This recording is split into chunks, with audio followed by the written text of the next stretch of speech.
है जहाँ पर मुख्तलिफ किस्म के त्यौहार मनाए जाते हैं, मुख्तलिफ किस्म के सेलिब्रेशंस मनाए जाते हैं, फेस्टिवल्स मनाए जाते हैं। जितनी यकजहती हमारे हिंदुस्तान में है उतनी यकजहती और कहीं पे भी नहीं है। हिंदुस्तान को गंगा जमनी तहजीब का एक रूप कहा जाता है, एक शक्ल कहा जाता है। जहाँ पर हिंदुस्तान में मुसलमान मस्जिदों में इबादत करते हैं, वहाँ पर ही हिंदू भाई मंदिरों में घंटे बजाते हैं और मूर्तियों की पूजा करते हैं। वहाँ पर ही चर्च में ईसाई जा कर के अपने यसु मसीह की इबादत करते हैं। और बहुत सारे ज़ात हैं, कास्ट हमारे हिंदुस्तान में, तो उन्हीं तमाम कल्चर्स को, उन्हीं तमाम तहजीब को इस लेसन के अंदर में बताया गया है। ईद के दिन क्या होता है? रमज़ान ख़त्म होता है। रमज़ान के ख़त्म होने के बाद लोग अल्लाह की इबादत करते हैं, मस्जिदों में जा कर के गिड़गिड़ाते हैं, जा कर के सदका करते हैं, नमाज पढ़ने से पहले करते हैं ना, ज़कात देते हैं, ज़कात देते हैं, फितरा देते हैं, गरीबों को कपड़े देते हैं, दूध बांटते हैं, बहुत सारे लोग सेवई बांटते हैं। और फिर ईद के दिन बच्चे आपस में मिलजुल करके एक दूसरे से बहुत खुश होते हैं। आपके अब्बू आपको आपके पेरेंट्स आपको पैसे देते हैं कि जाओ बेटा घूम करके आओ, देते हैं ना। आपसे भी जो छोटे होंगे, आपके भाई या भांजी, उनको आप पैसे देते होंगे, उनके घरों पे जाते होंगे। तो ये तमाम चीज़ों को इस लेसन के अंदर में बताया गया है। बता रहा है कि ईद का मतलब क्या है? खुशी। लफ्ज़े ईद का मतलब ही क्या है? खुशी है ना। लेकिन जब हजरत उमर फारूक का ज़माना था, उस वक्त जब लोग ईद की नमाज पढ़ने के लिए जाते थे तो रोते थे, वो खुशी नहीं मनाते थे। हालांकि ईद का मतलब खुशी ही है। वो इसलिए नहीं मनाते थे, वो सोचते थे कि बाबरकत महीना रमज़ान गुजर गया, जिसमें नेकियां ही नेकियां थी, तमाम चीज़ें मौजूद थी। लेकिन अब वो हमारे और आपके दरमियान से ख़त्म हो गई है। अब हम फिर एक साल के बाद आएगा, रहूं या ना रहूं, दूसरे रमज़ान में, है ना। इसलिए वो रोते। प्लस जो है वो इसलिए रोते थे कि हमारी मतलब रोज़े को अल्लाह ने कबूल फरमाया कि नहीं। तो कबूलियत के लिए अल्लाह ताला के सामने वो रोते थे। ईद का मतलब है खुशी, और ईद खुशी का त्यौहार है। ये रमज़ान के महीने में की गई इबादतों के इनाम का दिन होता है। ईद तो दरअसल उसके लिए होता है जो शख्स रमज़ान के पूरे रोज़े रखे हुए होते हैं, उनके लिए। मुसलमान रमज़ान के पूरे महीने दिन में रोज़ा रखते हैं, रात को तरावी की नमाज पढ़ते हैं और अपने मालो दौलत का 2.5% ज़कात के तौर पर निकालते हैं। यानी कि 100 रुपये में 2.5 रुपये, 1000 में कितना हो जाएगा? 25 रुपये, है ना। वही बता रहे हैं। रोज़ा सुबह होने से थोड़ी देर पहले ही शुरू होता है, जिसको सहरी करना बोलते हैं सुबह में, और सूरज डूबने तक जारी रहता है। उस दौरान रोज़ेदार ना कुछ खाते हैं और ना पीते हैं, बस सुबह होने से पहले कुछ खाते पीते हैं, जिसे सहरी कहते हैं। सूरज डूबने के बाद रोज़ा खोलते हैं, जिसे इफ्तार कहा जाता है। रमज़ान के रोज़े पूरे होने के बाद जब 29वीं या 30वीं रोज़े की शाम चांद दिखाई देता है, तो अगले दिन बड़ी धूमधाम से ईद मनाई जाती है। पूरे हिंदुस्तान के अंदर में, पूरी दुनिया के अंदर चांद के होने की बशारत दी जाती है, जिसको रुयत हिलाल बोलते हैं शरीयत के उसमें, कि यहाँ पे चांद निकला, वहां पे निकल गया, वहां पे निकल गया, है ना। कई दिन पहले से ईद की तैयारियां शुरू हो जाती हैं, है ना। आपके पेरेंट्स भी आपके लिए कपड़े खरीदने लगते हैं, ईद आने से पहले कपड़े सिलवाते हैं, शेरवानी सिलवाते हैं, तैयारियां, घर को धुलाई करते हैं ना, या देहात में घर को मिट्टी से नीपते हैं, है ना। देहातों में असल तो ईद जो है कि देहातों में होता है कि लोग एक दूसरे से कितने मोहब्बत से मिलते हैं। छोटे छोटे बच्चे कपड़े पहनते हैं, उस दिन गरीब बच्चे भी एक दूसरे से मिलते हैं। अब यहाँ पे कैसा होता है शहरों में कि नमाज पढ़ करके आए, अपने घर में घुस गए, सिर्फ अपनी दुनिया से मतलब रखते हैं, दूसरे से मतलब नहीं रखते। सेल्फिश बन गया इंसान, है ना। इंसान में इंसानियत नहीं रह गई है। हर लोग अपना अपना कमा रहा है, खा रहा है, जी रहा है, बस खत्म, है ना। आप भी जाते होंगे, ये नहीं देखते होंगे कि कौन मर गया है घर में, कौन क्या, और दूसरे आज सेल्फिश बन गई पूरी दुनिया। तो देहातों में ऐसा नहीं होता है। वहां पे एक आदमी मर जाता है तो पूरे गांव को मालूम हो जाता है, चाहे 400 घर हो चाहे 500। वही बता रहे हैं कि बाजारों में बड़ी रौनक होती है। कोई कपड़े खरीदता है तो कोई जूते, चूड़ियों की दुकानों पर तो औरतों की भीड़ लगी होती है। सब अपनी अपनी पसंद और ज़रूरत की चीज़ें खरीदने में लगे होते हैं, है ना। अब आजकल बहुत सारी मुसलमान लड़कियां जो है हिंदुओं से मेहंदी लगवाती हैं ईद के या बकरीद के दिनों में।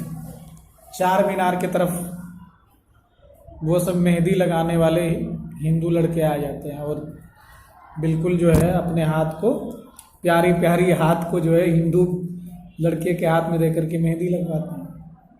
वो पैसे भी कमाते हैं और हाथ को भी छूते हैं। हालांकि मुसलमान लड़कियों को ये नहीं करवाना चाहिए। खुद से मेहंदी लगाना हो तो अपने घर में ले आओ। जब मुसलमान लड़के नहीं टच कर सकते हैं तो यार हिंदू लड़के तो बात अलग है। Sir, but ladies can put on hands mehndi, but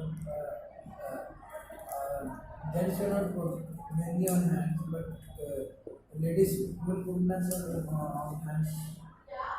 अपने से लगा सकती है, दूसरे से नहीं लगवा सकती। सर मैं आपको क्या बोलूं, में होता सर, आप जो बोल रहे ना क्या एक्चुअली तो बॉयज जो गर्ल्स जो मेहंदी करते हैं वो तो नहीं है माल्या में, पर लेडीज के ड्रेस में हाँ, तो देयर इज, तब कोई बात नहीं, लगा सकती हैं लेडीज।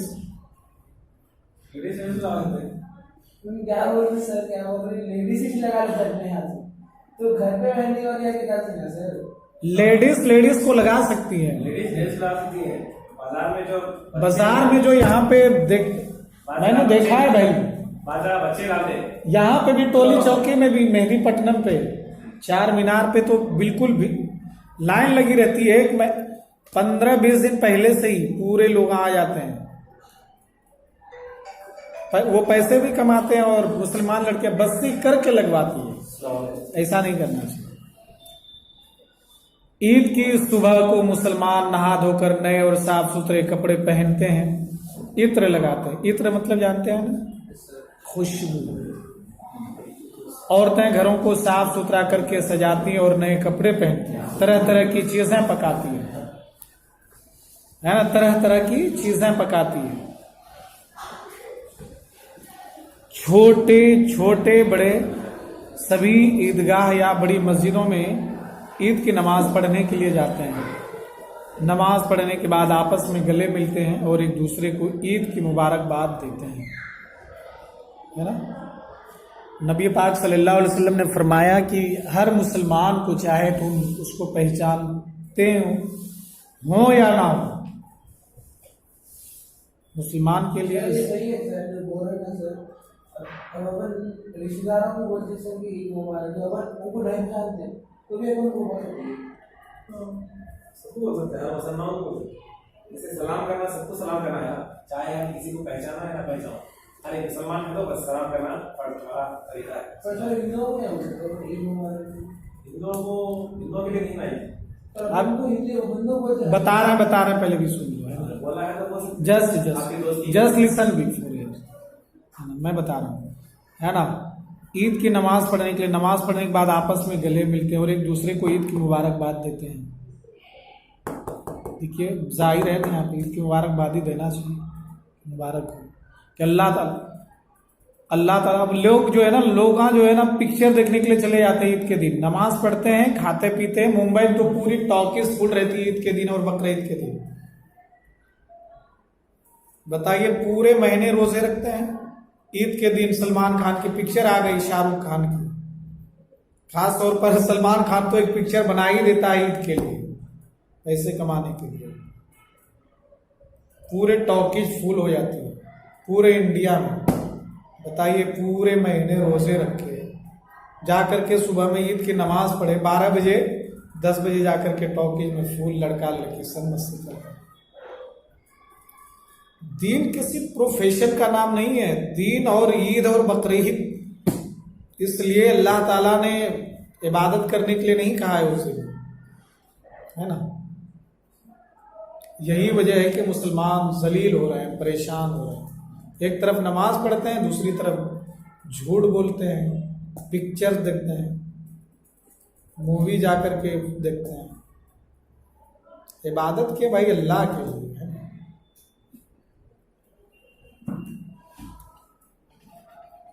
फिर बता रहे हैं, ईद की नमाज पढ़कर वापस आते हुए बच्चों के लिए तरह तरह के खिलौने और गुब्बारे खरीदे जाते हैं। ये सब चीजें कर सकते हैं, है ना। जो चीजें इस किताब में बयान किया गया है कि बच्चे, अब उनको बच्चे के लिए क्या खुशी होती है, वो ईदी मांगते हैं, खिलौने मांगते हैं, थोड़ा सा मेला लगा हुआ हो, वहां पे 10 लोग जाते हैं। ईद बच्चे के लिए है कि नहीं। बड़े तो बड़े हो जाते हैं, कितने खुश रहते हैं बच्चे, लेकिन उनको पैसे दीजिए, उनको थोड़ा घुमाने के लिए ले जाइए। लेकिन लोग अब पिक्चर दिखाने के लिए ले जाते हैं, 3 घंटा बैठे रहो, घर में भी टीवी देखो और टॉकीज में भी टीवी देखो, स्क्रीन के सामने। अपने आंख को बर्बाद कर दीजिए, अपने माइंड को बर्बाद कर दीजिए स्क्रीन देखते देखते। ये नहीं जानते कितना रेज आता है उससे। पिक्चर जरूरी है, स्टोरी, अफसाने, शॉर्ट स्टोरी जानना बहुत जरूरी है, लेकिन उसके अंदर में बुराई ना हो। लेकिन अब आजकल की पिक्चर्स क्या है, सिर्फ ये सिखा रहा है पिक्चर्स की, आधा कपड़ा पहनो, फटा हुआ जींस पहनो, है ना, पाउडर लगाओ, स्किन मारो, बाल स्टाइल।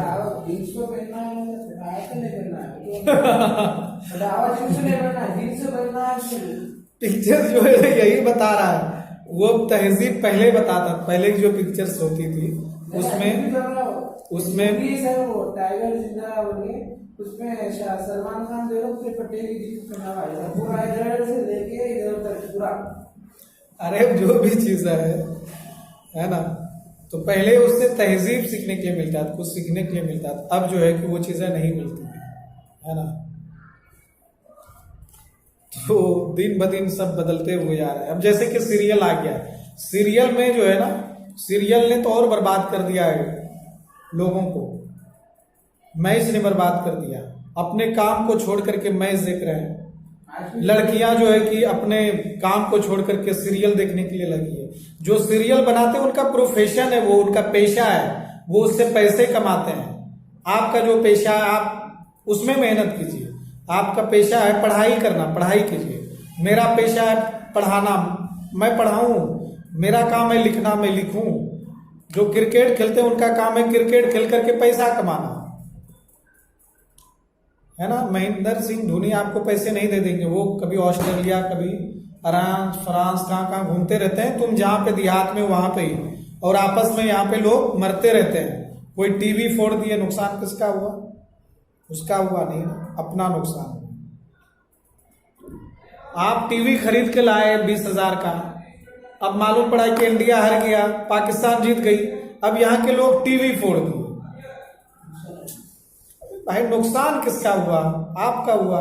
उसका क्या है, वो पैसे लेंगे, सही है, मस्ती कर रहे हैं, प्लेन पे उड़ रहे हैं, अपना खा रहे हैं, पी रहे हैं, मस्ती कर रहे हैं, अपने बाल बच्चों को तरक्की और प्रोग्रेस देने में लगे हुए हैं। लेकिन लोग उनके पीछे पागल हुए जा रहे हैं। इस स्टार है, ये है, वो है। अरे आप खुद स्टार बनिए भाई, आप खुद बनिए। उसका वो काम है, अगर कोई एक्टर है तो वो उनका काम है, वो उससे शाहरुख खान पैसे कमाता है, आमिर खान पैसे कमाते हैं। समझ में बात आई? तुम्हारा भी काम है, आप भी अपना काम कीजिए। जो काम कर रहे हो उसको आप मेहनत से कीजिए, टाइम बर्बाद मत कीजिए क्रिकेट और पिक्चर और मैच देख करके। ईद के मौके पर घरों में खाने पीने का खास इंतजाम होता है। क्या होता है? खास इंतजाम किया जाता है। गरीब बेचारे जो है उनको सेवई भी नहीं मिलती है, लेकिन जो बड़े बड़े मालदार हैं वो एक तरफ काजू रखे रहते हैं, एक तरफ किशमिश रखे रहते हैं, एक तरफ मुनक्का रहते रहे, दूध बोले तो 4 सुबह से रात से लेकर के सुबह तक गर्म करते रहते हैं, टेस्टी के लिए, जायके के लिए, मुंह के जायके के लिए। समझ बात आई? अल्लाह ने इंसान को बनाया इंसानियत के लिए, एक दूसरे के दर्द के लिए, मोहब्बत के लिए, लेकिन अब वो चीज़ें खत्म हो गई। सिर्फ और सिर्फ अपना खा रहे हैं, कमा रहे हैं, मस्ती कर रहे हैं। दूसरों को, इंसान यार चंद दिनों के लिए आया है इस दुनिया में। कितने दिनों के लिए आया है? चंद दिनों के लिए आया है। मेरी जवानी चंद दिनों के लिए, तुम अभी जवान हो चंद दिनों के लिए, तुम्हारी अभी खूबसूरती है चंद दिनों के लिए, चश्मा लगाए हुए हो तुम, खूबसूरत लग रहे हो, वो चंद दिनों के लिए। अल्लाह ने किस मकसद के तहत इस दुनिया में हमें और आपको भेजा है, उस मकसद को याद कीजिए। जन्नत को याद कीजिए। जन्नत यूं ही नहीं मिलती है। एक मैंने कुछ दिन पहले फेसबुक या व्हाट्सएप पे पढ़ा था कि लोग अपने बिस्तर से उठ करके मस्जिद तक जा नहीं सकते, और लोग ये ख्वाहिश रखते हैं कि वो कब्र से उठ करके फौरन जन्नत में ही चले जाए। तो ऐसा होगा? पहले बिस्तर से उठ करके आप मस्जिद जाइए, है ना? बड़ों की इज्जत कीजिए, नबी पाक सल्लल्लाहु अलैहि वसल्लम से मोहब्बत कीजिए, सहाबे कराम से मोहब्बत कीजिए, बुजुर्गाने दीन से मोहब्बत कीजिए, औलिया कराम से मोहब्बत कीजिए, अपने वालिदैन से मोहब्बत कीजिए, उस्ताद से मोहब्बत कीजिए। ये सब रास्ते हैं नेकी के। किसी गरीब की मदद कीजिए। अल्लाह ने अगर आपको पैसा दिया है तो, अगर अल्लाह ने आपको पैसा दिया तो जो गरीब बच्चे हैं, बच्चियां हैं, गरीब बच्चियों की शादी करवा दीजिए, है ना? गरीब बच्चों की। हाँ, यस, हाँ, but you are missing other classes, social class. पढ़ लिया social? Have you done? Have you done with the social? Go. Only one period you ask me permission. That time you are not having social, sir. Monday से पढ़ा। एक थोड़ा 2 line रह गया बस, है ना? ईद के मौके पर घरों में खाने पीने का खास इंतजाम होता है। इस मौके पर दोस्त, रिश्तेदार सब मिलकर मुख्तलिफ किस्म के पकवान खाते हैं, सेवइयों और मिठाइयों के भी मज़े लेते हैं। दूसरे मज़ाहिब के हजरात भी ईद की खुशी में शरीक होकर खुशी का इजहार करते हैं। वो अपने मुसलमान भाइयों को ईद की मुबारकबादी पेश करते हैं, है ना? तो हमें चाहिए कि अगर इस हिंदुस्तान में रहते हैं तो मिलजुल करके रहिए, है ना? सबके साथ में अच्छे से बर्ताव कीजिए। हाँ, वो क्वेश्चन पेपर को भी मैं बता दूंगा। अभी जाइए, अभी आप जाइए क्लास में जाइए।